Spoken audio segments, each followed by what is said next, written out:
We are living in a unique moment in history. Transformational changes are happening across sectors faster than ever before. The pace of change is starting to exceed our ability of traditional organizations to adapt. They're still designed like centrally planned economies, where one entity decides where does talent go, where do jobs go, where do resources go. And we know central planning doesn't work. It's not able to keep up with this fast pace of competition that we are dealing with.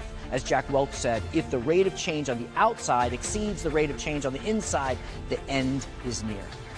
So I took 367 companies that have appeared on most innovative lists of the last 5 years, and I said, how many of these outperform their competition? And what I found is only 13 companies outperform. So there are really only 13 companies that we can say actually are innovative. So I'm not saying it's just good to be good. What I'm saying is that today you no longer get to choose. If you just want to maximize shareholder value, the smart thing to do is to engineer a strategy that is good for the world. What we're trying to do is inconsistent with what's been done before. And the question is, are you going to play this game like a thinker or an out-thinker? My favorite phrasing of what they're looking for is that of Gandhi. He said, first they ignore you, then they laugh at you, then they fight you, and then you win. This is one strategic concept. It's been around for millennia. We've just changed what we call it. And today, I invite you to call it the fourth option. The reason I call it a fourth option is because it represents the point at which others stop thinking. This idea of a fourth option is the source of all competitive advantage in all domains. If we look at the companies that do outperform their competition, what we see is 5 things that they do right. First, they avoid the distraction of innovation theater. Second, they don't limit themselves to innovating just in the product. Third, they don't overlook their scale, they embrace their scale. They don't isolate innovation is number 4, and they cultivate the garden. They focus on employee-driven innovation. And what I found is that over 70% of society's most transformative innovations came from employees, not entrepreneurs. We're moving from complex plans to simple statements of purpose. Ideas are not going to come from boardrooms, but they're going to come from hallways. We're going to see companies abandoning one business model and embrace having an ecosystem of business models. We're going to stop moving from asking people to write business plans to allowing them to make experiments, take action on their ideas in order to prove them. We're going to move from hierarchies to small, agile teams. And companies are going to evolve from centrally planned economies to platforms where people are free to find opportunities, select them, rally the resources to pursue them, and impact the world. The rules are changing for us, and the question is, are you going to start learning how to play the new game, or are you going to keep playing the game the way you have been playing? Thank you, thank you, thank you. Thank you. I really appreciate it.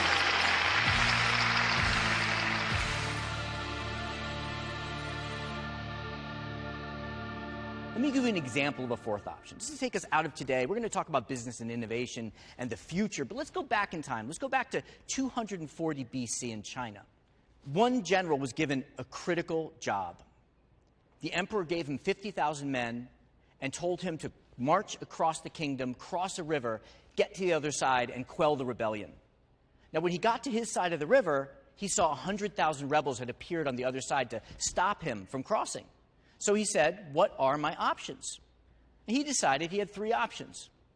One option is to go back to the emperor and explain to him, sorry, I couldn't cross the river because there were people waiting for me on the other side. So he thinks, hopefully that's the suboptimal option. What's the next option? What if I wait until the rebels leave? But then it occurs to him, they're never going to leave because they've achieved their mission just by being there. So he's about to conclude, if I can't go back and I can't wait, well, then I must go forward, right? There's reverse, there's neutral, there's forward, and he's going to order his men to wade through the water and attack the enemy waiting for us on the other side. How many people are excited about this option? Right. Probably we're all going to die. We're outnumbered. We're fighting uphill. We're on the offensive. They're on the defensive. They see us coming. So here's what he did. He ordered his men to take sandbags, and they built a dam upriver. And when the water receded, he ordered them to cross. He gets to the other side, and he's engaged with the enemy, and he orders his men, without giving them forewarning, to turn around and run back to his side of the river. And what do the rebels do? They follow him. Exactly. He waits for half the rebels to get to his side of the river. Half of them are still wading through the water, and what does he do next? He lifts up the dam. Exactly. He washes away half the rebels, and then he turns around to fight. Now let's look at our strategic situation. We're no longer outnumbered. We're evenly matched 1-to-1. We're no longer fighting uphill. We're fighting downhill. We're no longer on the offensive. We're on the defensive. And now the water creates a disadvantage for them because they're backed up against the river. We turned a situation that we couldn't win into one that we can't lose. And we did that just by stopping and asking, what is the fourth option? Now, I propose that we see fourth options every day, but we keep jumping into the river.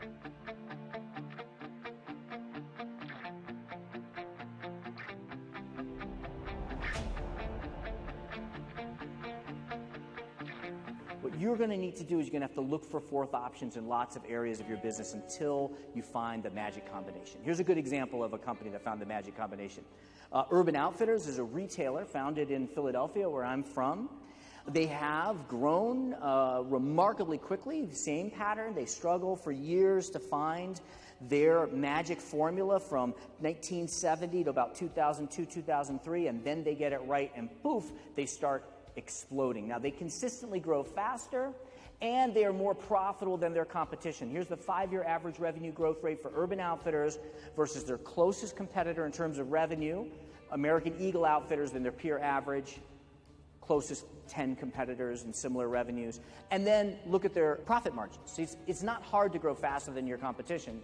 All you have to do is shrink your margins, right? Charge lower prices, overinvest in sales and marketing, overinvest in service, but that's not what Urban Outfitters does.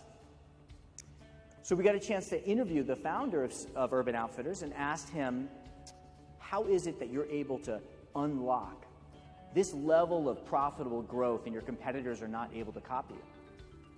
And he said, well, it was really when we discovered 5 fourth options. It took us a while to experiment and rethink how the industry operates, but there are 5 things that we discovered created the magic formula for us. The first is, they said, we decided that we only serve one customer, college students. And if the Gap wanted to copy this element of our strategy, we realized they couldn't. They'd have to say, we don't care about your pregnant wife, so we're not going to sell maternity wear. We don't care about your kids, so we're not going to sell children's wear. We're not going to sell you a tie. Give me a thumbs up or a thumbs down on whether you think it's likely that the Gap would adopt this element of their strategy. Thumbs down. So I think great strategies often begin with having a very clear definition of who we serve and who we don't serve, and really being focused on that.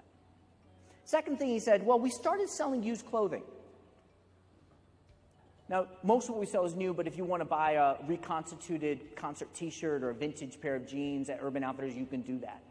It's messy, it's complex. If the Gap wanted to copy this element of our strategy, they'd have to send some buyers to India, source some jeans, ship them back to California, take them out of the container. They'd have to wash them and dry them and iron them and skew them and fold them and sort them and send them out to the stores. Now tell me, what is the probability that the Gap will adopt this element of Urban Outfitters strategy? Thumbs down. This is enormously inefficient. And actually, Urban Outfitters is inefficient.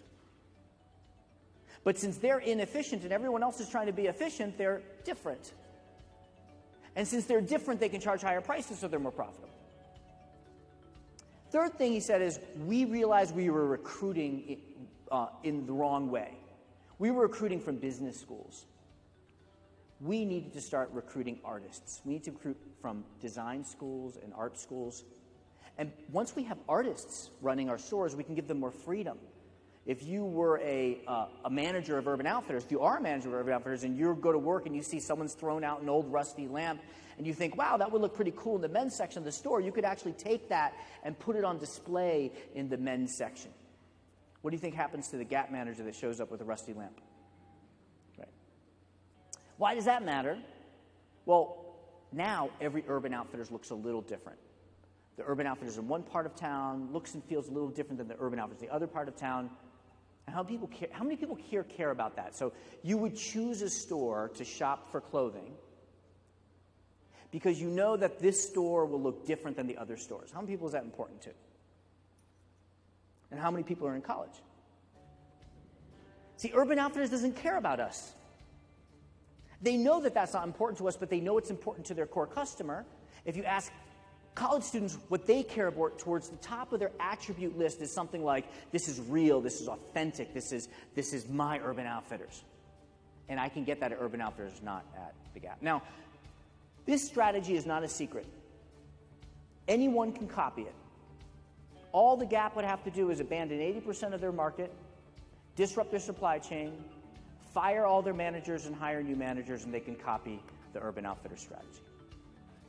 The cost of doing that's higher than the cost of not doing that. And that's why they don't do it. Think of it again as the Legos. You come up with a set of interesting fourth options, you start stacking them on top of each other, and you build something that looks different.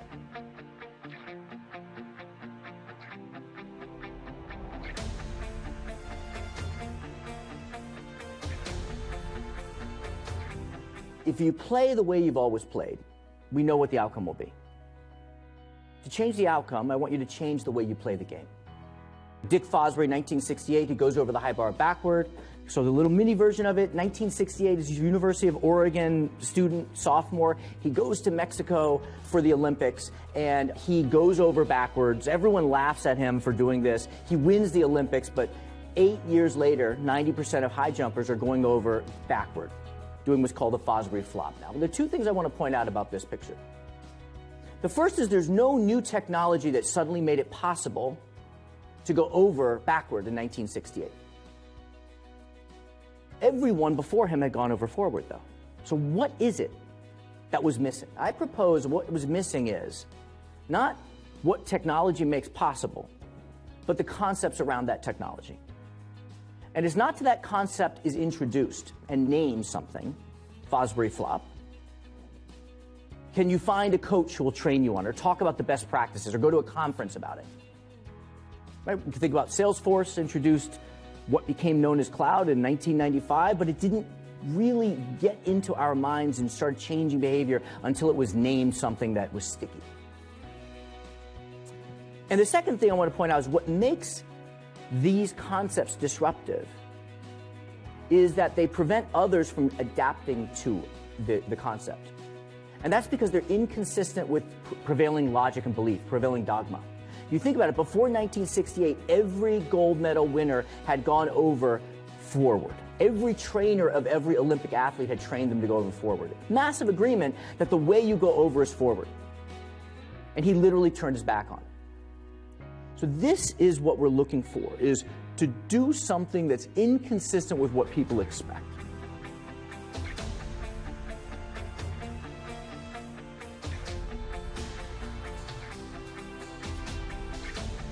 So these are broad macro shifts in how strategy is done. These are the Fosbury flops emerging. These are the three-pointers emerging. There's one more that you want to think about.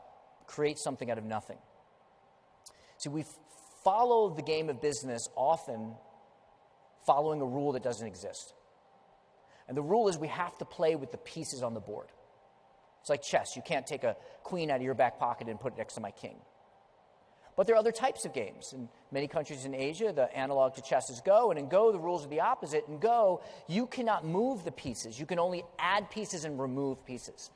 So what if we played the game of growing our businesses following this rule? What if we could only add and remove things? What would we like to add? Well, one thing we can think of adding is a customer. We define our market by people who are in the market. What if we added new people to the market? Tony Fernandez, he was an accountant in 2001. He quit his job. He bought an airline. It cost him 27 cents because the airline was bankrupt. But today, it's the second largest discount airline in the world. And his core concept was, we're not going to compete for airline customers. Instead, we are going to compete for non-airline customers, railroad customers. And we're going to engineer the whole business, our product, our marketing, how we distribute, how we price, engineer all of that to get railroad customers to start taking the airline instead. If you can find customers that your competitors don't consider customers and bring them into the market, they're much easier to compete with. Create a new category. Julie Copeland, she's one of our clients and a friend. She sells safety equipment, hazmat suits and gloves. And it's a really low-margin business because you maybe negotiate with the CFO, but then you're selling to the purchasing manager, and the purchasing manager just negotiates down to the lowest possible price. And she said, well, you know, we should not be selling safety equipment. We should create a new category, and we're just going to sell safety. What would it look like to just sell safety? Well, we'll give you the safety equipment, but we'll also bundle in with that some OSHA compliance consulting, some safety training. We'll wrap it all up, and we're going to call it safety care. She introduces safety care, and within 6 months, it's 10% of her revenue. Now it's much more significant. But more importantly, it gives her a relationship that is stickier and increases her pricing power with her customers, a partnership. Create out of nothing. It's sort of like if everyone was selling apples, right? And you're in a marketplace and everyone's selling apples. If you mix those apples with dough and sugar and sell apple pie, people don't know how much you're charging for your apples. That's the principle. Same thing Gatorade did when it was selling salty water on football fields for years. Pepsi and Coke, they don't see them growing as they're growing and growing. But on their market share reports for Pepsi and Coke, there's no line item for sports drink. Same thing that Red Bull did with energy drinks. Tons of applications of this, but it really is worth sitting down with your team, spending 15 minutes, spending an hour and saying, what would we like to add to the game? What new customers or occasions or categories or needs? If we had a magic wand, what would we like to add to the game?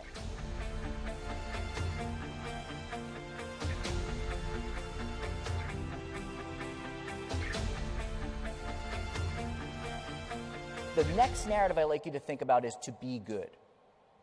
Be good. So the old paradigm was that companies existed to serve one master, maximize shareholder value. And if you did that, everything would work out. But increasingly, companies are realizing that by focusing only on shareholders, we create resistance to our growth, and that diminishes shareholder value. A smarter strategy is one where you maximize shareholder value or owner value by benefiting all stakeholders. When your growth is good for the community, employees, clients, the government, the country, the environment, the world, well, that's the ultimate strategy. So here's what I'm saying. I'm not saying if you make money, it's a good idea to share it. No, I'm not saying. I'm saying if you only want to make money, the smart thing to do is have a strategy that benefits the world. My wife's the general counsel at MasterCard, and she's more engaged at work than she's been in the last 20 years, to a great extent because their CEO, Ajay Banga, has aligned them behind the idea that they're a force for good. At MasterCard, we believe those efforts begin with the belief that business can be a force for good in the world, and that when the public and private sectors partner, we can be transformative, doing great things that make a meaningful difference. So what he brings to the vision internally is that we are pursuing a world beyond cash. From a financial perspective, a world beyond cash means that 90% of transactions, which are still cash in the world, are going to turn into electronic. We're going to capture our fair share of that. We're going to make a lot of money. But he also says a world beyond cash is a better world, because in a world beyond cash, a drug dealer is not going to sell drugs to your child and have that be untraceable. A world beyond cash creates transparency, accountability. It is a better world. That helps with regulators. It helps with customers. It engages employees, especially younger employees, powerfully. It creates soft power. It creates moral force. And you see most large companies starting, it's been underway for 10 years, really, this movement, but most large companies are starting to kind of adopt this view. This is Jamie Dimon, and he said major employers are investing in their workers and communities because they know it is the only way to be successful over the long term. And this is part of the Business Roundtable, which I don't know if you read a couple months ago. They have 150 CEOs from GM and other large companies, and they came together and said, what is the purpose of a corporation? Well, it used to be the purpose of a corporation was shareholders first, but now it needs to be community, employees, and then shareholders. Just to make it practical for you as well, here's something you could do. My cousin from Germany, she moved to Brooklyn to work for this company called Holstein. She was just inspired by their manifesto. A few years ago, before she joined, they issued this manifesto. I'll just read the first third of it to you. This is your life. Do what you love and do it often. If you don't like something, change it. If you don't like your job, quit. If you don't have enough time, stop watching TV. If you're looking for the love of your life, stop.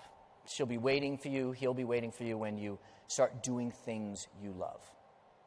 This says nothing about the efficacy of their products, but it transformed their business. More customers wanted to buy from them. Suppliers wanted to supply them. Distributors wanted to distribute for them. It creates soft power. It creates moral force. So if you sit down maybe with your team and say, how can we tap the strategic power of doing good? Here's some sub-questions to explore. How can we profitably solve a problem in the world? How can we better and more authentically communicate the good that our work does in the world? What can we start doing, and what can we stop doing to do better in the world? And you brainstorm some ideas, you're going to find some potential fourth options there.